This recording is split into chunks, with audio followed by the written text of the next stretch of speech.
Jessica had always loved vintage things. Her small antique shop was filled with relics from the past, each carrying a whisper of history. But the collection she received that rainy afternoon was unlike anything she'd ever seen. A dusty wooden box arrived at her store, unmarked, paid for in cash. Inside were porcelain dolls with cracked faces, stuffed animals with missing eyes, and a rusting jack-in-the-box with a twisted grin. An old note was tucked inside, "They must never be alone at night." Jessica laughed, setting the toys on a shelf before closing up. She didn't believe in curses. That night, she awoke to a sound, faint giggling. The kind of high-pitched laughter only a child could make. But Jessica lived alone. Her breath hitched as she sat up, the darkness stretching around her. Then, thump. A soft, deliberate step near her bedroom door. She reached for her phone, but before she could turn on the flashlight, something skittered across the floor. A tiny shadow, just out of sight.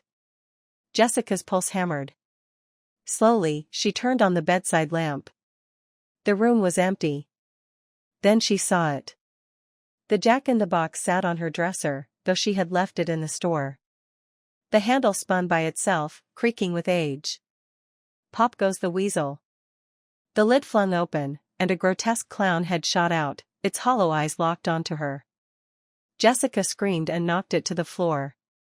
But then, soft shuffling filled the room. The dolls sat up, their cracked lips parting into silent, eerie smiles. The stuffed bear twitched, its missing eye dripping something black. Jessica bolted for the door, but the toys moved faster. Tiny hands grabbed her ankles, pulling her down. The porcelain dolls climbed onto her chest, their cold fingers pressing against her throat. She fought, kicked, and screamed, but the last thing she saw was the jack-in-the-box tipping over, its painted lips stretching into an unnatural grin.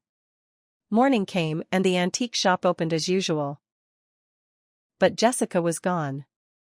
The wooden box sat where she had left it, waiting for its next owner. Inside, a new doll had appeared, one with Jessica's terrified eyes frozen in porcelain.